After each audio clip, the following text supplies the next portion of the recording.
semuanya.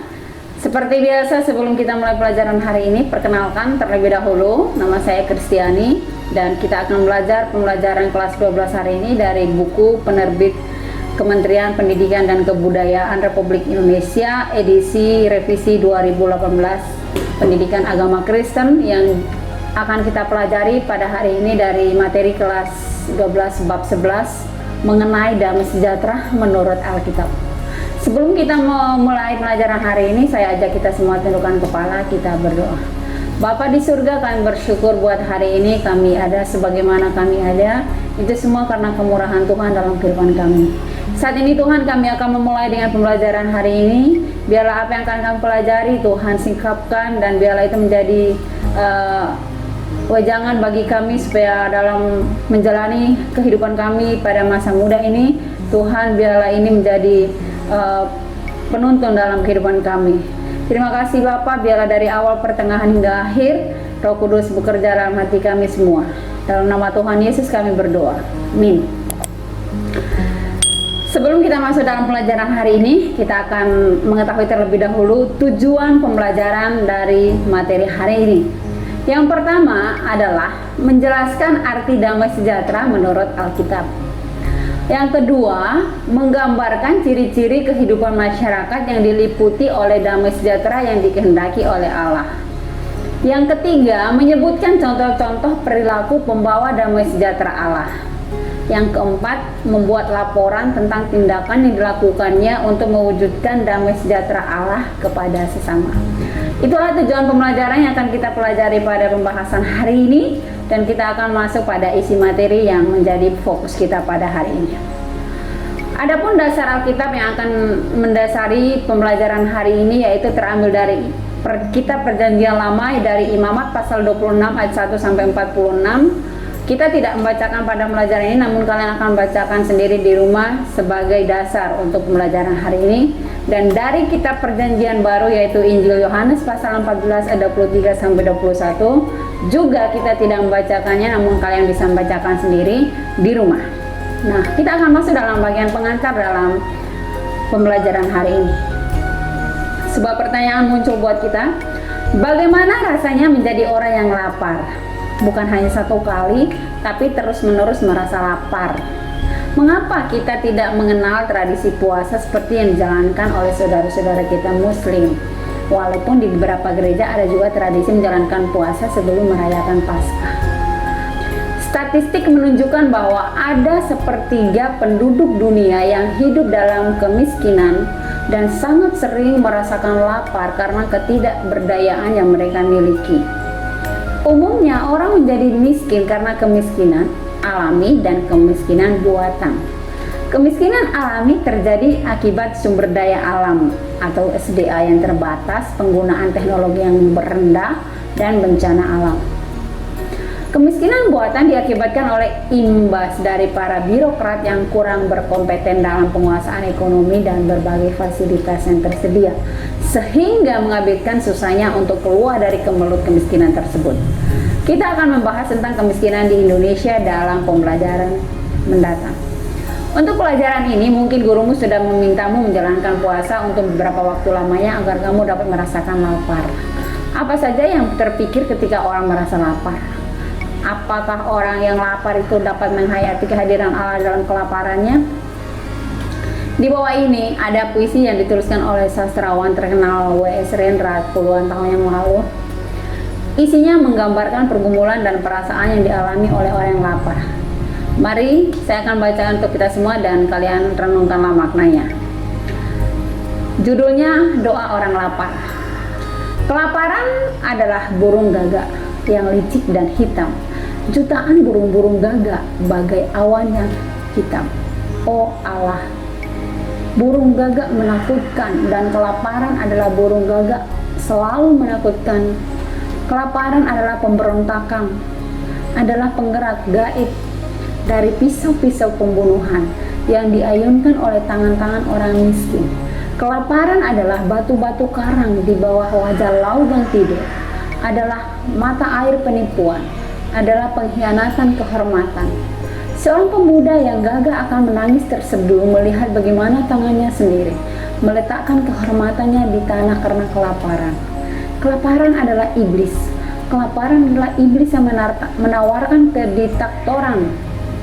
Oh Allah, kelaparan adalah tangan-tangan hitam yang memasukkan segenggam tawas ke dalam perut para miskin.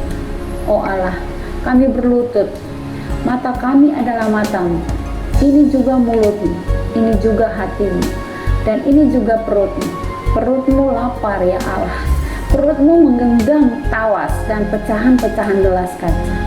Oh Allah, betapa indahnya sepiring nasi panas, semangkok sup dan segelas kopi hitam. Oh Allah, kelaparan adalah burung gagak, jutaan burung gagak bagai awan yang hitam menghalang pandanganku ke surga. Puisi ini dikarang oleh W.S. Rendra, berisi tentang sajak-sajak sepatu tua. Menurutmu bagaimana perasaan si penyair ketika menulis puisi di atas? Apakah ia merasa bahagia, sedih, berduka? Apakah sebabnya ia merasakan hal itu? Apakah ada kedamaian dalam hatinya? Menurut kamu, adakah hubungan antara kelaparan dengan rasa gelisah dan keinginan untuk berontak pada diri si penyair? Ya, nanti kalian jawab sendiri ya. Oke, kita masuk yang kedua, yaitu pengertian mengenai damai sejahtera menurut Alkitab. Dalam kitab Imamat pasal 26 ayat 1 sampai 46 dapat dibagi menjadi 3 bagian, yaitu yang pertama, ayat 1 sampai 13 memuat janji-janji Allah dan penyertaan Allah bila bangsa Israel taat dan menjalankan perintah-perintahnya. Hal ini terlihat dalam ayat 6. Dan aku akan memberi damai sejahtera di dalam negeri itu, sehingga kamu akan berbaring dengan tidak dikejutkan oleh apapun. Aku akan melenyapkan binatang buas dari negeri itu, dan pedang tidak akan melintas negerimu. Yang kedua, ayat 14 sampai 39 memuat peringatan akan hukuman Allah jika bangsa Israel lalai atau menyimpang dari perintah Allah. Peringatan ini kita temukan dalam ayat 14 dan 19. Tetapi jikalau kamu tidak mendengarkan daku dan tidak melakukan segala perintah itu, maka aku akan mendatangkan kekejutan atasmu. Aku sendiri akan menentang kamu sehingga kamu akan dikalahkan oleh musuhmu. Aku akan lebih keras menghajar kamu sampai 7 kali lipat karena dosamu. Dan aku akan mematahkan kekuasaanmu yang kau banggakan dan akan membuat langit di atasmu sebagai besi dan tanahmu sebagai tembaga. Terakhir, yaitu yang ketiga, ayat 40 sampai 46 berisi janji-janji Allah untuk mengampuni dan menerima mereka kembali sebagai umatnya. Allah itu setia dan selalu ingat akan perjanjiannya dengan leluhur Israel, seperti yang dikatakan Allah. Tetapi bila mereka mengakui kesalahan mereka dan kesalahan nenek moyang mereka dalam hal berubah setia yang dilakukan mereka terhadap aku, maka aku akan mengingat perjanjianku dengan Yakub, juga perjanjian dengan Ishak dan perjanjianku dengan Abraham pun akan kuingat, dan negeri itu akan kuingat juga. Ayat 40 sampai 42. Sebetulnya dengan menghayati bacaan tadi, kita tahu bahwa hidup taat dan setia pada Allah adalah pilihan yang selalu harus diambil. Tidak bisa tidak, sebagai umat Allah kita harus berlaku setia kepadanya. Namun sejarah menunjukkan bahwa bangsa Israel bukanlah bangsa yang setia kepada Allah. Berkali-kali mereka jatuh pada penyembahan dewa-dewa yang dilakukan oleh bangsa-bangsa bukan Israel. Mereka berpikir bahwa penyembahan berhala seperti itulah yang justru membawa damai sejahtera, padahal sebaliknya yang mereka terima. Untuk setiap kejatuhan dalam hal kesetiaan, Allah menghukum bangsa Israel. Bob Devin Bu mengatakan bahwa Imamat pasal 26 sangat penting bagi kita karena ada 5 hal seperti berikut ini. Yang pertama, ini adalah teks kunci untuk memahami sejarah Israel. Peringatan-peringatan dalam Imamat adalah kerangka sejarah Israel. Kedua, menjadi kunci bagi kita untuk memahami pesan para nabi Israel. Janji penyelamatan dan pemulihan Israel juga kita temukan berakar dalam kelima kitab pertama Alkitab, yaitu Pentateuk. Ketiga, prinsip-prinsip yang ada di balik janji berkat dan kutuk masih berlaku di masa kita sekarang. 4. Mengandung banyak pengajaran tentang orang tua dan semua orang yang bertugas mendisiplinkan orang lain. Kelima, tidak hanya mengandung peringatan, juga pengharapan yang besar di dalam Alkitab. Apa yang kita temukan dalam uraian di atas adalah kesejahteraan atau namanya Shalom Israel berkaitan dengan ketaatan hidup mereka kepada Allah dan perintah-perintahnya. Apabila Israel tidak setia, maka Allah tidak segan-segan menghukum mereka. menyerahkan mereka kepada musuh-musuh mereka, membuat tanah Israel menjadi tidak subur dan sulit ditanami. Langit di atasmu sebagai besi dan tanganmu sebagai tembaga. Dari sini kita dapat menyimpulkan bahwa damai sejahtera Allah itu hanya dapat terwujud apabila ada kesetiaan kepada Allah yang disertai kerelaan untuk menjalankan perintah-perintahnya dan hukum-hukumnya. Pada bacaan kedua, Yohanes 14 ayat 23-31, kita menemukan janji Tuhan Yesus untuk memberikan damainya kepada kita. Janji ini diucapkannya menjelang kematiannya di kayu salib. Yesus sadar bahwa sebentar lagi ia akan meninggalkan dunia dan murid-muridnya. Oleh karena itu ia menjanjikan roh penghibur yang akan menyertai para murid dan semua orang percaya. Tugas roh ini adalah mengajarkan segala sesuatu padamu dan mengingatkan kamu akan semua yang telah kukatakan padamu. Yohanes 14 ayat 26. Apa yang Tuhan Yesus perintahkan untuk kita lakukan tidak lain adalah mengasihi Dia yang harus kita buktikan lewat ketaatan kita untuk menuruti firman-Nya dan Bapa-Nya. Yohanes 14 23-24. Ketaatan kita itulah yang akan memberikan pada kita damai sejahtera. Yohanes 14 ayat 28. Secara singkat, dapat kita simpulkan bahwa baik Imamat maupun Injil Yohanes mengingatkan kita bahwa ketaatan untuk melakukan apa yang telah diperintahkan Tuhan pada kita akan menghadirkan damai sejahtera. Dengan kata lain, damai sejahtera tidak akan hadir begitu saja kecuali melalui kerja keras kita dalam memperlakukan kehendak Allah dalam seluruh kehidupan dan keberadaan kita, baik secara pribadi maupun sebagai gereja. 3 atau bagian C yaitu memahami makna shalom. Belakangan ini sering terdengar orang Kristen mengucapkan shalom sebagai ungkapan salamnya. Tampaknya praktek ini dilakukan untuk menanggapi kebiasaan serupa yang dilakukan oleh saudara-saudara kita yang beragama Islam yang mengucapkan assalamualaikum kepada sesamanya. Tapi apa arti kata shalom yang sesungguhnya? Apa artinya jika kita mengucapkan kata itu pada sesama? Apa yang kamu pahami sebagai damai atau keadaan damai? Kata shalom dalam bahasa Ibrani biasa diterjemahkan menjadi damai atau damai sejahtera. Dalam bahasa Yunani biasa digunakan dalam penulisan perjanjian baru kata diterjemahkan menjadi eirene. Kata shalom atau damai sejahtera sering digunakan untuk memberikan salam kepada sesama. Dalam bahasa Ibrani orang yang mengucapkan shalom aleichem yang artinya damai sejahtera bagimu. Ucapan ini dijawab dengan kata aleichem shalom. Kata ini mirip sekali dengan kata shalom alaikum atau assalamu alaikum dan waalaikum salam dalam bahasa Arab, bukan? Kita tidak perlu heran, bahasa Arab memang berasal dari rumpun yang sama dengan bahasa Ibrani seperti halnya bahasa Tagalog dengan bahasa Indonesia. Dalam bahasa Arab, kata shalom diterjemahkan menjadi salam. Kata yang sama yang dipergunakan dalam bahasa Indonesia yang sangat diperkaya oleh kosakata dari bahasa Arab karena pengaruh agama Islam. Kata ini dapat kita bandingkan dengan kata salam horas di kalangan masyarakat Batak, Yahoo di dalam masyarakat Nias. Di kalangan masyarakat Yahudi, kebiasaan beri salam seperti ini sangat lazim. Dalam Lukas 10 ayat 5, Tuhan Yesus memberitakan murid-muridnya untuk memberikan salam ini apabila mereka mengunjungi rumah seorang. Kalau kamu masuki suatu rumah, katakanlah lebih dahulu damai sejahtera bagi rumah ini. Lukas 10 ayat 5. Salam ini juga diucapkan oleh Tuhan Yesus ketika ia menampakkan diri kepada murid-muridnya setelah kebangkitannya. Dan sementara mereka bercakap-cakap tentang hal-hal itu, Yesus tiba-tiba berdiri di tengah-tengah mereka dan berkata kepada mereka, damai sejahtera bagi kamu. Lukas 24:36. Dalam ungkapan kata shalom aleichem memang terkandung sebuah doa, yaitu kiranya damai sejahtera menyertai. Sejauh ini kita sedang bahas bagaimana kata damai sejahtera digunakan dalam kehidupan sehari-hari bagi orang Yahudi. Tetapi apakah arti damai sejahtera itu sendiri? Alkitab menerjemahkan kata shalom menjadi damai sejahtera. Bukan semata-mata kata damai saja, meskipun kata shalom itu sendiri memang berasal dari kata damai atau perdamaian. Arti kata shalom memang jauh lebih luas daripada sekedar damai saja. Berikut ini adalah sejumlah kata dan konsep yang digunakan untuk menerjemahkan kata shalom sehingga kita dapat membayangkan kekayaan makna yang dikandungnya. Yang pertama adalah artinya persahabatan. Shalom antara sahabat berkaitan dengan hubungan yang akrab. Syakaria 6 ayat 13. Dalam Mazmur 28 ayat 3, orang diingatkan akan sahabat yang mulutnya manis tetapi niatnya jahat. Janganlah menyeret aku bersama-sama dengan orang fasik ataupun dengan orang melakukan kejahatan yang ramah dengan temannya tapi hatinya penuh kejahatan.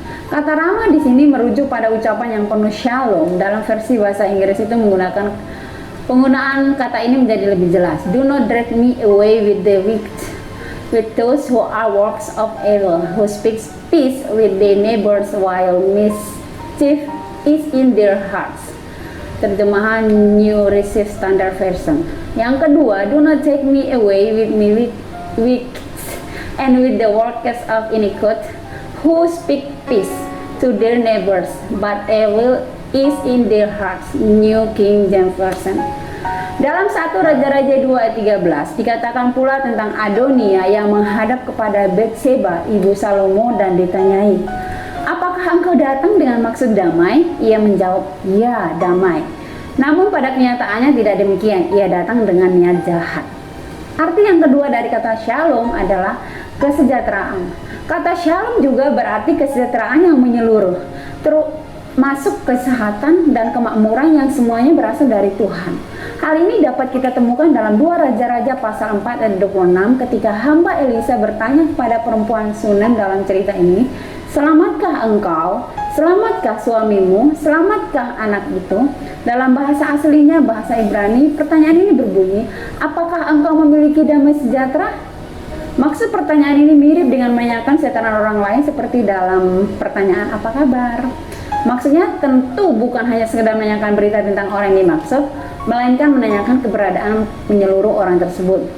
Hal serupa yang diungkapkan oleh pemazmur dalam Mazmur 38 ayat 4 ketika ia meratap, tidak ada yang sehat pada dagingku oleh karena amarahmu, tidak ada yang selamat pada tulang-tulangku oleh karena dosaku.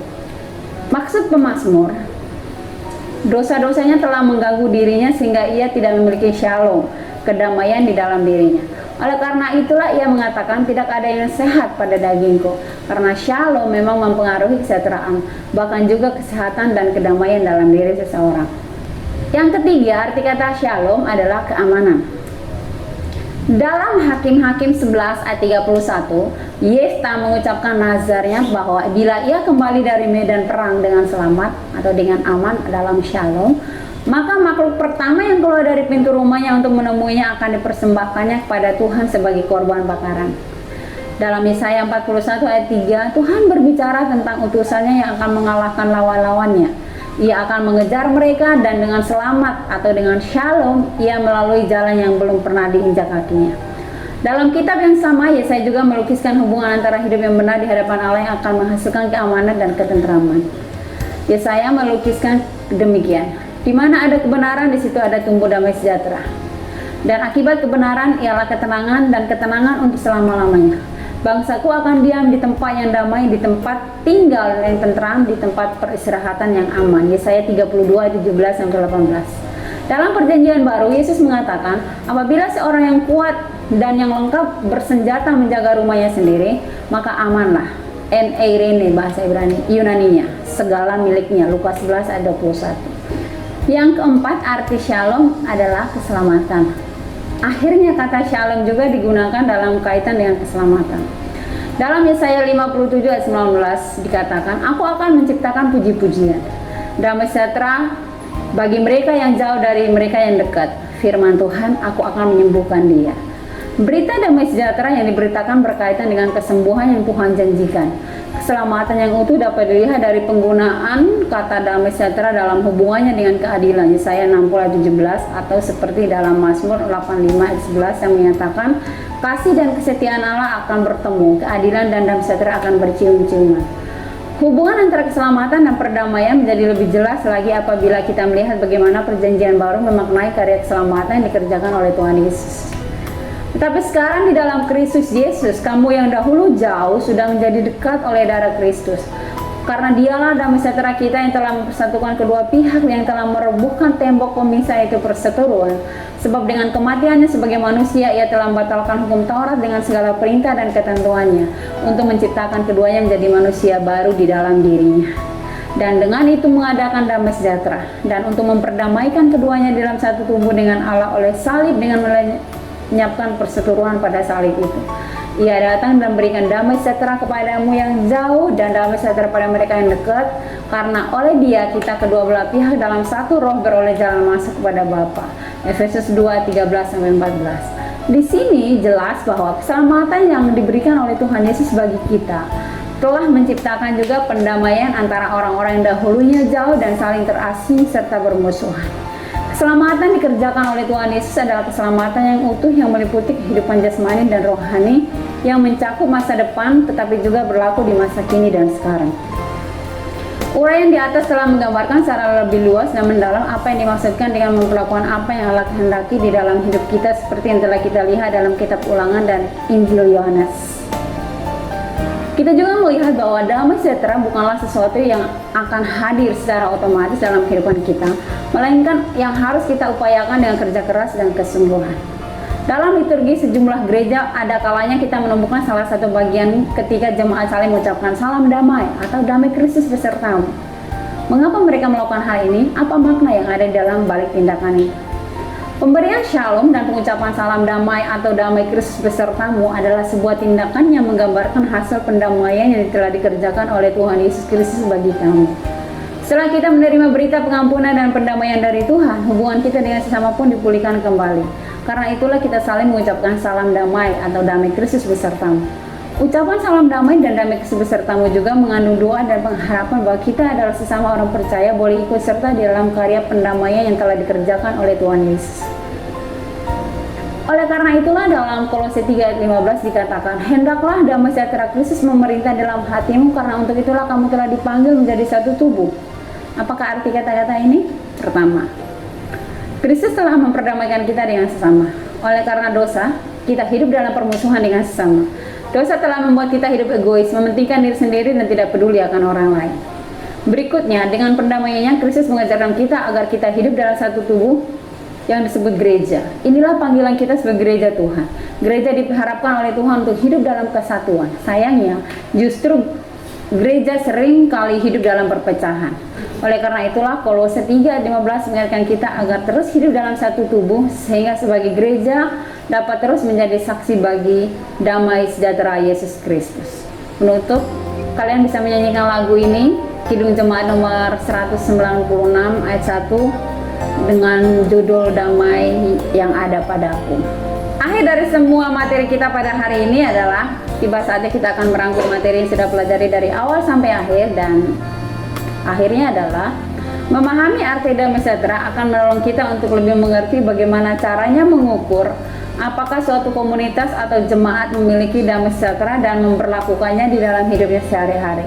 Jikalau kita memperlakukan kehendak Allah, maka damai sejahtera Allah akan hadir di dalam kehidupan kita. Mari saya ajak kita semua tundukkan kepala, kita bersyukur akan pemeliharaan Tuhan dalam proses pembelajaran hari ini, karena semuanya bisa kita lewati karena Tuhan beri kita kesehatan. Kita berdoa.